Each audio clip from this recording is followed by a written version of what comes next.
Hi folks, in this video I just want to casually examine the question, what does it mean to live life to the fullest or live life to the full? I think it can mean a lot of things. What I really think about when this question comes up is the attitude that I had to my father in the last years of his life. I talked about his death last year, but in the last years of his life, he lived alone because my mother had died about 7 years before him. And I visited him weekly, and his life really consisted of just watching the TV, smoking his pipe, eating food. He never even really made meals. He just kind of he would take a whole pack of sausages out of the fridge and he'd microwave them, or he would cook them on the grill, and that would be his meal, a pack of sausages. He's of the generation when see the way I used it in the present tense there. He was of the generation where the women did everything for the men. So he did that, and on an almost daily basis, he would go on his bicycle to the local pub. And that was basically his life. And I quietly thought of this as such a waste. Like, he's not doing anything. Now, fair enough, he was old, he was at the end of his life. But still, he wasn't doing anything except eating and sleeping and smoking and drinking and cycling, and that's it. It was just this constant going round and round in circles of these very base, mundane things. Meanwhile, I had discovered this esoteric spirituality, this thing about 5 years ago. And I basically followed my nose with that, and I developed a real thirst for learning. And I would read hard science books, and I would read about psychology, and I would read about parapsychology and the occult and all sorts of stuff. And I was putting this picture together in my head that was really profound, and it wasn't just head knowledge, it was having an effect on my life, a positive effect, as I was stripping away all of the assumptions that we tend to get programmed into us, and we don't realize they're even there. And I was helping myself. I was becoming a happier person. I was becoming a more well-balanced person, and I felt like I was living life to the fullest by doing that. And I was, but living life to the fullest for one person, it doesn't mean the same thing for another person. There could be someone else whose idea of living life to the fullest is to be an adrenaline junkie. He may have no interest whatsoever in things of a spiritual or metaphysical nature. But what I really want to draw attention to here is the fact that no matter what you do with your life, it all really just boils down to moving stuff around. And if any of you have subscribed to Benjamin Smythe, his channel, that's the phrase that he uses quite a lot. No matter what you do, it just boils down to moving stuff around. Getting up in the morning, moving stuff around, going back to sleep, doing it all again the next day. Even the really profound task of philosophy.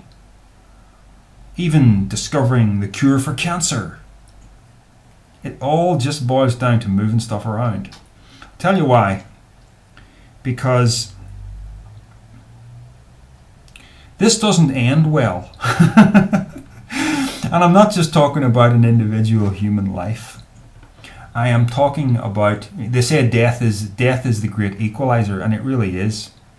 No matter what, you could be a bum on the street, or you could be a rich businessman. Death equalizes the both of you. You just spent your lives moving stuff around in different ways. And even if you make some great scientific discovery or take spirituality forward or whatever, the human race isn't here to stay. There's going to come a point in the distant future where the sun goes supernova. And even if our technology allowed us to escape that, there's still going to come a point where there's either a heat death at the end of the universe or a big crunch. Now, my particular philosophical outlook suspects that the end of this universe triggers the beginning of the next one. But we won't get into that. That's a little bit outside the parameters of the discussion. But all I'm saying is that there's this constant forward motion to life that really just consists of moving stuff around. And there's nothing really more to it than that. So living life to the fullest, it really just boils down to moving stuff around in whatever way you want to move stuff around. And that's what my dad did. And to be honest, his life was happy. And he wasn't the sort of man who ever really worried about anything. And I think that lack of anxiety in his life is probably one of the main reasons why he outlived my mother, who died at 64, I believe, and my dad was already 5 years older than her, or thereabouts, when he went on to live another 7 years. So,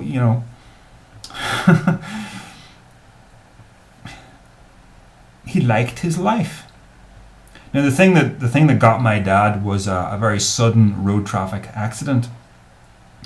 If it had happened in a different way, if he had become crippled or some other debilitating long-term illness where he would have required care, that would have been much worse for him than a quick sudden death, because his life consisted of, he did the things he enjoyed, which was just watching TV and going to the pub. And if you'd taken that away from him, if he had lost the ability to just get on a bicycle and cycle through the countryside, go to a pub, order some drink, talk to some friends, and go home. If that had been exchanged for a room in a nursing home where he's basically a prisoner, that would have killed my dad. And when I put that in perspective, that makes me realize that my dad did live. Even though this living seemed very mundane in comparison to the sort of things that I was occupying my life with, it was living just the same. It was life lived to the full, because he did the things he wanted to do. So I want you to get out of your head, if you've wondered about this question, and if you've felt any kind of anxiety, like, I should be doing more with my life, I'm not doing enough with my life. It's not really a kind of level that, here's life here now, and I've got to start living it more, so I live it to the full. I've got to fill up this level, and when the level gets up here, then I've done it, I've lived life to the full, and then it's I'm dead. And none of that really mattered. What I'm getting at is, it's not a competition. It's not a target that you have to reach. You're allowed to do whatever you want to do, and you're allowed to leave undone whatever you want to leave undone. It actually doesn't matter. And I'm going to be very honest and put my own life in some perspective here. This philosophical path that I'm on, that benefits my life and that I've been able to benefit other people by sharing it here, um, 6,000 plus subscribers at the moment. That tells me that what I'm doing means something. But at the same time, there's a sense in which the direction that I have taken my life is in some sense compensation for not doing something different with my life, such as the traditional route of getting married, having kids, raising kids, working hard for your kids, deriving a sense of meaning for your life from your kids, which are really a part of you. I haven't done any of that. I've chosen the route of being single. And that's a whole other story. But in a sense, it's a path that I fell into, but it's also a path I actively chose because I just I didn't have all that much interest in chasing women. I'm as red-blooded as any man, but I don't know, something changed in me some years ago, and I started really liking the single life and actively choosing it. And there's a sense in which when you have that absence of companionship, an absence of children in your life, you can either get real depressed about it, or you can do something with the life that exists in that absence. And that's what I've chosen. I had a conversation with someone the other day, and they were asking me, "Are you married?" I was saying no. Do you live with your parents? No. They're dead, whatever. And they were all like, "Oh." And I'm sure there are people like me who are middle-aged and who are alone.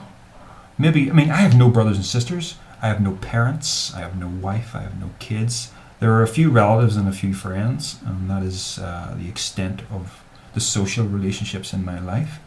But I'm not actually sitting here bemoaning something that's missing, because the fact is, if I were married with kids and busying myself with all of that, I would not have accomplished what I have accomplished in the last 5 years, because there simply wouldn't have been time to do it. And I'm not saying that what I've done is any better. I'm just saying it's a different path. Don't get agitated about living life to the full. For me, it consists in doing what I do. This, for the time being at least, this philosophy path that I'm on.